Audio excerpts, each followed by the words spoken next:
Sir கட்சி ஆபீஸ்லயே கூட்டம் வச்சிருக்கீங்களா சார் மண்டபத்துலங்களா சார்? கட்சி ஆபீஸ் மண்டபத்துல. ஆமா ஓகேங்க சார். கட்சி ஆபீஸ் எத்தனை மணிக்கு சார்? கரெக்ட்டா 9:00 ஷார்ப் பண்ணுவோம். மைக்டா எப்படி 9:00 வந்துரும் ஷார்ப்பா. 9:00 சார். 9:00 மேற்கு மாவட்டம் அப்புறம் வேற யாரும் முக்கிய யாரையும் வர வேண்டாம். இதில் நான் வந்து எப்படின்னாங்க உங்களுக்கு தெளிவாக சொல்லிடுறேன். என்னுடைய கருத்துக்களை வந்து தொண்டர்கள் கருத்து பிரதிபலிக்க போகிறோம், அவ்வளோதான், வேற ஒன்றும் இல்லை. எப்படி சார் தொண்டர் இல்லை, நம்ம என்னுடைய கருத்து பிரதிபலிக்க போகிறனே தவிர அதுக்காக வந்து இவங்க வரும் அவங்க வரும் இல்லை.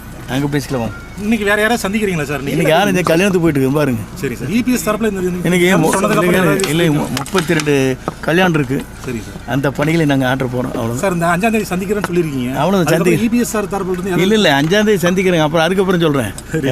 சார் கட்சி ஆபீஸ்ல தான் கண்டிப்பாங்களா சார்? மண்டபத்துலங்களா சார்? அந்த மாதிரி கட்சி ஆஃபீஸில் தான். கட்சி ஆபீஸ்ல தாங்க. ஆமாம்.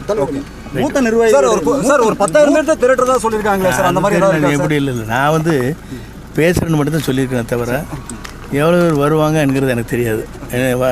பிரிப்பட்டையும் வருவாங்க, அது யார் இந்த செய்தி தெரிஞ்சுட்டு. நேற்று நான் வந்து யாரையும் கூப்பிட நீங்கள் தெரிஞ்சுக்க நினைக்கிறேன், இங்கே தான் இருந்தேன்.